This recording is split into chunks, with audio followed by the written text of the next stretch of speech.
Jeni mirë, do zoti marrni në fund me sukses dhe këto ditë fundit dhe lojë është shpërblet me 12 maj. Ne këtej besoj e mbyllëm, është një shqiptar që jeton jashtë. Por nuk do e besoja po mos më thonë, të lutem, mos ma nxirë emrin se më largojnë motrën nga puna, është absurde. Unë kam hikur në Amerikë para 31 vit pikërisht për këtë demokraci dhe e gjej komunizmin, më thot, në mes të Amerikës. Dhe më citon vendet, emrat e personave që janë atje. Dhe thot se si është menaxhuar procesi diasporës që juve sapo shpjeguat. Po është pa... Përse hojë dorë nga kërkesa për qeveri teknike në fillim të fushatës, zonja Tabaku, jeni? Nuk u hojë dorë nga kërkesa për qeveri teknike. Kjo është shumë e thjeshtë, është një pyetje që ka bërë zoti Berisha. Mos merrni pjesë në zgjedhje, thoshte.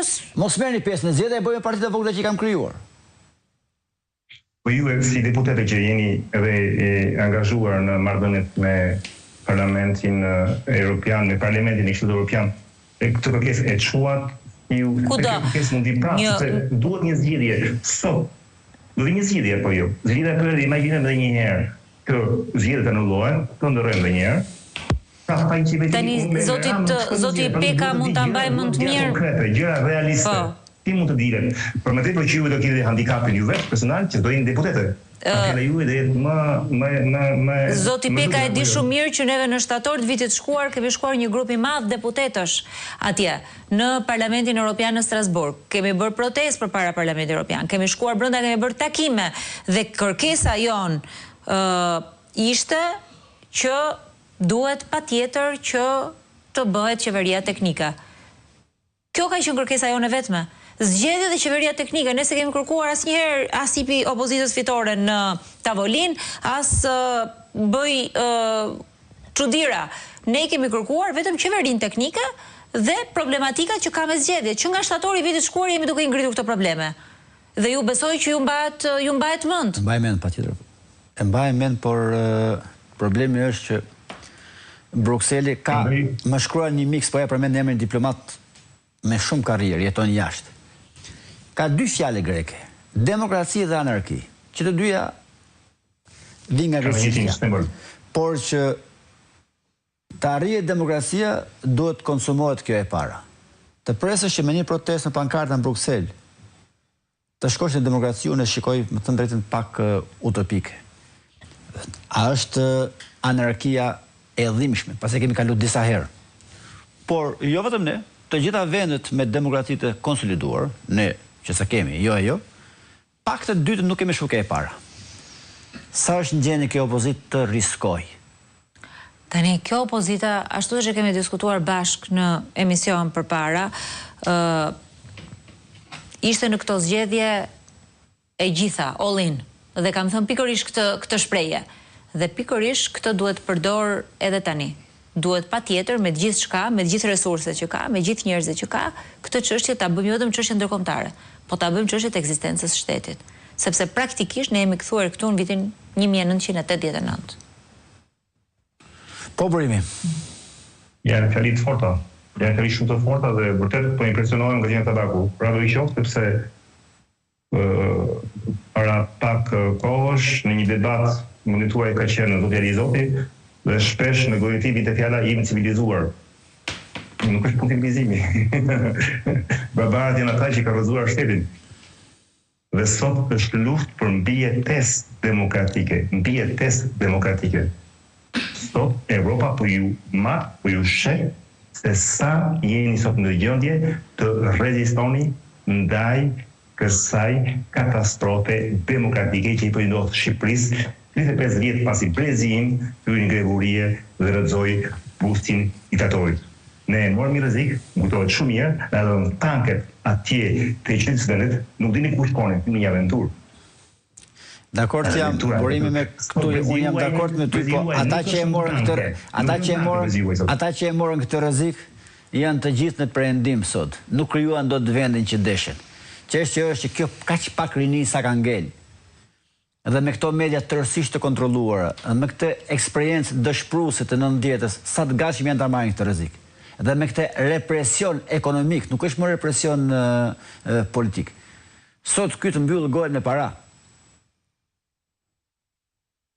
Familje ka jetën në dorë. Ky ka bërë këtë gjë. Ka detyruar 60-70% të votuesit kundër tij në 12 vjet të emigrojnë. Edhe prapë detyrohet të përdorë gjithë shtetin për të marrë mandatet. Këtu unë kam mesazhe pa fund, jam mbi 60 mesazhe që po mbin tani, që njerëzit me thënë drejtën janë me syt nga media juaj, zoti Peka, jo vetëm për denoncimet që keni bërë, po edhe për atë që duhet ndodhë tani mbas këtij procesi. Një presin dhe një tabaku që në mëngjes reagimi, ju e thatë që në duhej të federonim ata të inkurajonim numëruesit. Mendoni për Zelenskin, falënderimi që i bën ai ushtar Ukrainës në front, është e thotë unë gjallë në trashëgjes Ukrainën ndaj Rusisë. Ky është falënderimi. Ata numërues sot prisin tjetër mesazh një tabaku. Mesazhe nuk u braktisim. Edhe ky mesazh erdhi nga Partia Demokratike.